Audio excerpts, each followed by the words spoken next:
நம்ம கிட்ட இருந்து வேற ஒருத்தவங்களால திருட முடியாத ஒரு விஷயம்னு கேட்டிங்கன்னா, எல்லாரும் படிப்புன்னு சொல்லுவாங்க. அத விட முக்கியம் நான் ஒண்ணு சொல்றேங்க. நம்ம கிட்ட இருந்து திருட முடியாத இன்னொரு விஷயம் நம்பிக்கைங்க.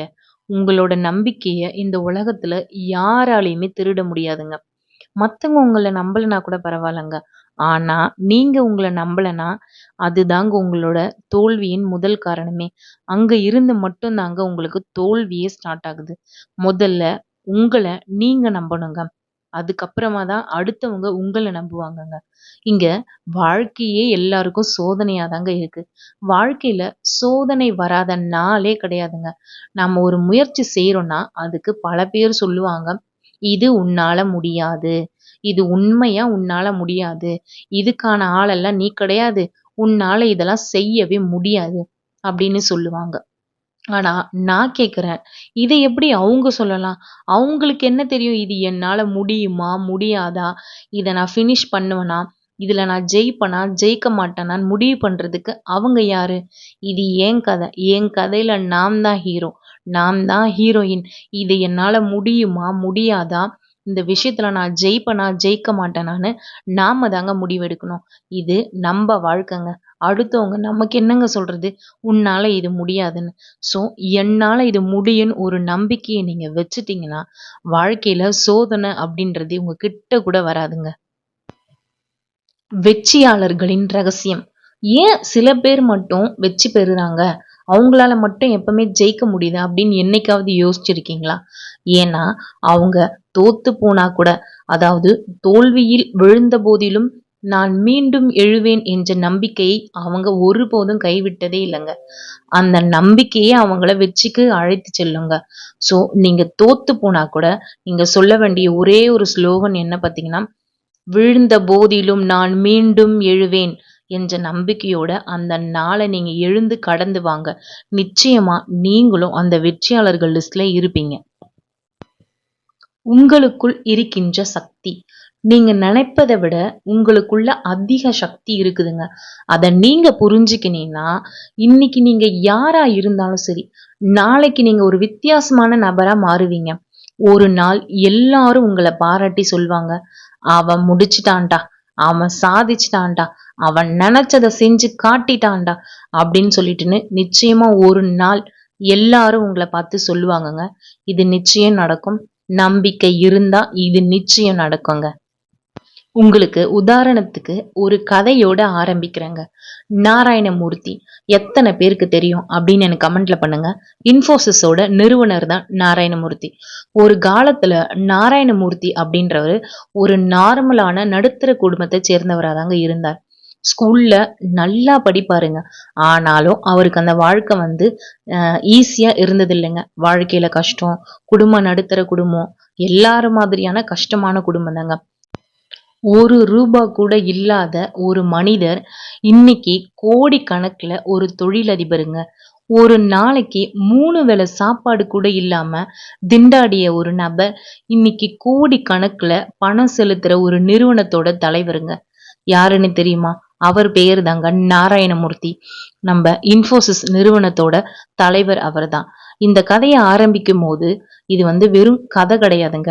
ஒரு நம்பிக்கையும், உழைப்பும் வாழ்க்கை எப்படி மாற்றுது அப்படின்றதுக்கான ஒரு சாட்சி தாங்க இந்த கதை. ஸ்கிப் பண்ணாம இந்த கதைய ஃபுல்லா கேளுங்க. உங்க வாழ்க்கையில நம்பிக்கை இல்லையா? உங்களுக்கு உழைக்கவே சோம்பேறித்தனமா இருக்கா? அப்ப இந்த கதை நிச்சயமா உங்க வாழ்க்கைக்கு அடுத்த கட்டத்துக்கு எடுத்து போறதுக்கு யூஸ் ஆகுங்க. வாங்க இவரோட லைஃப் ஸ்டோரிய பார்ப்போம். நாராயணமூர்த்தி. அவரு 1946ல கர்நாடகாவுல பிறந்திருக்காருங்க. ஒரு நார்மலான நடுத்தர குடும்பத்துல தான் வளர்ந்திருக்காரு. அவரோட அப்பா வந்து ஆசிரியர். அவர் வாழும்போதே அவங்க குடும்பத்துல வந்து வசதி எல்லாம் கம்மிதாங்க. ஆனா அவருக்கு கல்வி மீது, அதாவது ஸ்கூலுக்கு போகணுன்றதுல ஆர்வமும், அதை விட முக்கியமா அவருக்கு ஒரு பெரிய கனவு இருக்குங்க. அந்த கனவு மீது அவர் ரொம்ப நம்பிக்கையும் வச்சுட்டு இருந்தாருங்க. அவருக்கு ஐஐடில படிக்கணும்னு ஆசை இருந்துச்சு. ஆசைன்றத விட அதுக்கு அவருக்கு ஒரு கனவே இருந்துச்சாம். ஆனா அதுக்கு எக்ஸாம் எழுதணும்னு நினைச்சிருக்காரு. அந்த எக்ஸாமும் எழுதியிருக்காரு. அந்த எக்ஸாம்லயும் பாஸ் ஆயிருக்காரு. ஆனா அவரோட குடும்பத்துக்கிட்ட இத சொல்றதுக்கு அவருக்கு பயம். ஏன்னா செலவுக்கான பணம் அவங்க குடும்பத்துல அன்னைக்கு சூழ்நிலைக்கு இல்லாததுனால அவரு அந்த எக்ஸாம்ல பாஸ் ஆகியும் அந்த நிறுவனத்துல ஐஐடில படிக்க முடியலங்க. அன்னைக்கு அவர் முடிவு பண்ணாரு. ஒரு வாய்ப்பு இல்லன்னா அந்த வாய்ப்ப நாம தான் உருவாக்கணும். ஒரு வாய்ப்பு இல்லை என்றால் அதை நானே உருவாக்குவேன் அப்படின்னு சொல்லிட்டுன்னு அன்னைக்கு அவரு முடிவு பண்ணியிருக்காருங்க. முதல்ல அவர் ஒரு சின்ன நிறுவனத்துல தாங்க வேலை செஞ்சிருக்காரு. அதனோட அவருக்கு இந்த கணினி தொழில்நுட்பத்துலலாம் அதிகமா ஆர்வம் இருந்திருக்குங்க. அதனால அந்த அனுபவம் தான் அவர மாற்றிருக்குங்க. அவர் அன்னைக்கு அவரோட வாழ்க்கையின் நோக்கத்த புரிஞ்சுகிட்டு, இந்தியாக்காக நம்ம ஏதாவது செய்யணும் அப்படின்னு சொல்லிட்டுன்னு ஒரு தீர்மானத்த எடுத்திருக்காருங்க. 1981ல நாராயணமூர்த்தி அவரோட ஃப்ரெண்ட்ஸ் 6 பேர் சேர்ந்து ஒரு நிறுவனம் தொடங்குனாங்கங்க. அந்த நிறுவனம் தான் இன்னைக்கு இன்ஃபோசிஸ். அவரோட மனைவி கிட்ட இருந்து ரூ. 10,000 கடனா வாங்கி அத முதலீட்டா செஞ்சு அதிக தொழில்நுட்ப வசதியோ எதுவுமே முதலீட்டாளர்களோ அதாவது அதிகமா தொழில்நுட்ப வசதிகளோ இல்லாத காலம், முதலீட்டாளர்கள் யாருமே இல்லாத அவரோட நம்பிக்கையும் அவங்க ஃப்ரெண்ட்ஸோட சேர்ந்து ஒருங்கிணைந்த உழைப்பும் தாங்க அன்னைக்கு அவரோட பைசாவா. ரூ. 10,000 இன்வெஸ்ட் பண்ணி தொடர்ந்து முயற்சி, தன்னம்பிக்கை, நேர்மை இதோட மொத்த உருவம் தாங்க இன்னைக்கு வளர்ந்திருக்க இந்த இன்ஃபோசிஸ். இன்னைக்கு அது நாடுகள்ல பறந்து கிடக்கிற மெகா ஐடி நிறுவனங்க. அதிகாரப்பூர்வமாக இந்தியாவின் பெருமையான நிறுவனங்கள்ல ஒன்றுதாங்க இந்த இன்ஃபோசிஸ். வாய்ப்பு இல்லைன்னா அந்த வாய்ப்பை நம்ம உருவாக்க கத்துக்கணுங்க. நாமெல்லாம் நினைக்கிறோம் பணம் இல்ல அதனால எப்படி தொடங்குறது அப்படின்னு சொல்லிட்டுன்னு உட்காந்து யோசிச்சுக்கிட்டே இருக்கிறோங்க. ஆனா இதுக்கு நாராயணமூர்த்தி அவர்கள் சொல்றாரு, பணம் இல்ல அப்படின்னு சொல்லாதீங்க. நம்பிக்கை இல்லை என்பதே உண்மையான வறுமை அப்படின்னு நம்ம கிட்ட சொல்றாருங்க. நம்ம இந்திய இளைஞர்களுக்கெல்லாம் நாராயணமூர்த்தி ஒரு பெஸ்ட் எக்ஸாம்பிள்ங்க. வாய்ப்பு வரும் வரும் வரும்னு சொல்லிட்டுன்னு உட்காந்து நேரத்தை வேஸ்ட் பண்ணாதீங்க. எதிர்பார்க்காத நேரத்துல தாங்க வாய்ப்பு வரும்.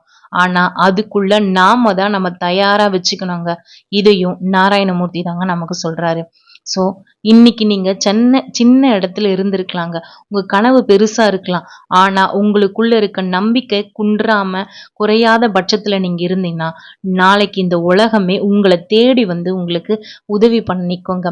இதுக்கு மிகப்பெரிய உதாரணம் இன்ஃபோசிஸ் நிறுவனத்தை உருவாக்கிய நாராயணமூர்த்தியோட இந்த வாழ்க்கை தாங்க. கையில காசு இல்ல, என்கிட்ட அந்த அளவுக்கு பணம் இல்ல, எனக்கு மேன் பவர் இல்ல, எனக்கு சப்போர்ட் பண்ண யாருமே இல்ல அப்படின்னு சொல்லிட்டுன்னு சோர்ந்து உட்காந்துட்டு நாள கடத்தாதீங்க. உங்ககிட்ட நம்பிக்கை இருக்கா? அந்த நம்பிக்கைய வச்சு என்ன பண்ண முடியும்னு யோசிங்க. உங்ககிட்ட 10,000 இருக்கா? 5,000 இருக்கா? அந்த 5,000த்த வச்சு என்ன பண்ண முடியும்னு யோசிங்க. முக்கியமா நம்பிக்கையும், உழைப்பும் தாங்க நம்மள அடுத்த லெவலுக்கு கூட்டிட்டு போகும். இந்த கதை உங்களுக்கு ரொம்ப நம்பிக்கையோட உங்கள ரொம்ப மோட்டிவேட் பண்ணியிருக்கும்னு நான் நினைக்கிறேன். நீங்க எவ்ளோ பெரிய கனவு காண்றீங்க அப்படின்றத விட, அத நீங்க எந்த அளவுக்கு நம்புறீங்க அப்படின்றது ரொம்ப முக்கியங்க. மத்தவங்க உங்கள நம்பலன்னா கூட பரவாயில்லைங்க. ஆனா நீங்க உங்களையும், உங்க கனவுகளையும் நம்புங்க. இன்னைக்கு நீங்க எங்க வேணாலும் இருக்கலாம். ஆனா நாளைக்கு நீங்க எங்க இருக்க போறீங்கன்றத தீர்மானிக்க போறதே உங்களோட நம்பிக்கையும், உங்க கனவு மட்டும் தாங்க. இந்த வீடியோ உங்களுக்கு ஒரு புதிய நம்பிக்கையை குடுத்திருந்து அப்படின்னு நீங்க நினைச்சீங்கன்னா, லைக் பண்ணுங்க, ஷேர் பண்ணுங்க. மற்றும் இது போன்ற உண்மை வெற்றி கதைகளை தெரிந்து கொள்ள நம்மளோட சேனலை சப்ஸ்கிரைப் பண்ணி வச்சுக்கோங்க. வாழ்த்துக்கள். உங்களோட கனவுகளும் நனவாகட்டும்.